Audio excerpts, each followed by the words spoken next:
of this phenomenon is psychology, values, as much as economics. What I found people, as they described why they chose to do what they're doing, and as they described the work that they do, they weren't really using as much hard-edged business language. They were saying different kinds of things that reflected more of a concern about values and lifestyle. So among the values that I think are animating the movement in the United States, and I also think here, is a concern for freedom. People want to be able to do what they want to do, come and go as they please, wear what they want to work. I sort of laugh at the idea of, I think it's noble in a way, I laugh at the idea of cool biz, because suddenly everybody is casual, but the only reason they're casual is because they're directed to be casual. The Prime Minister says on June 1, I will not be wearing a tie, so you will not be wearing a tie either. And so everyone is, has the freedom not to wear a tie.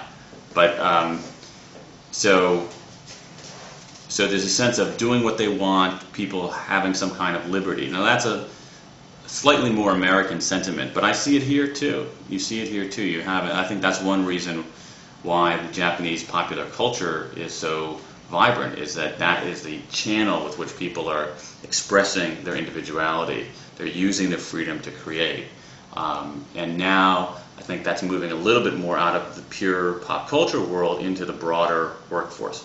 People were willing to sacrifice a certain amount of freedom if they got lifetime job security in return. That's an okay bargain. But if you don't get anything in return, why do you sacrifice your freedom? So freedom is an important point.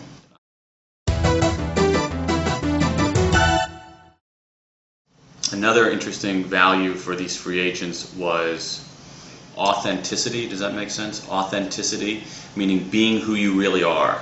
Being who you really are. What I heard about people when they would describe their work at a big organization, they would say, I'd go into that big organization and I would put on a mask. I would put on a game face, sort of like they were concealing who they really were. And they didn't enjoy doing that. Now again, you're willing to do that if you get something in return. If you have lifetime job security, maybe it's okay to wear the salaryman suit instead of something you really want to wear. And maybe it's okay not to show your full personality at work because you're getting something in return. But if you're not getting anything in return, what's the point? And so people wanted to be who they really were. A third point is accountability.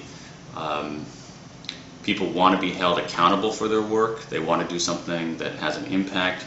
And what I found is that in a lot of organizations, again, particularly the larger organizations, people were working and working and working and working, and nothing was really happening. Everything was getting kind of diffused into all of these layers of bureaucracy.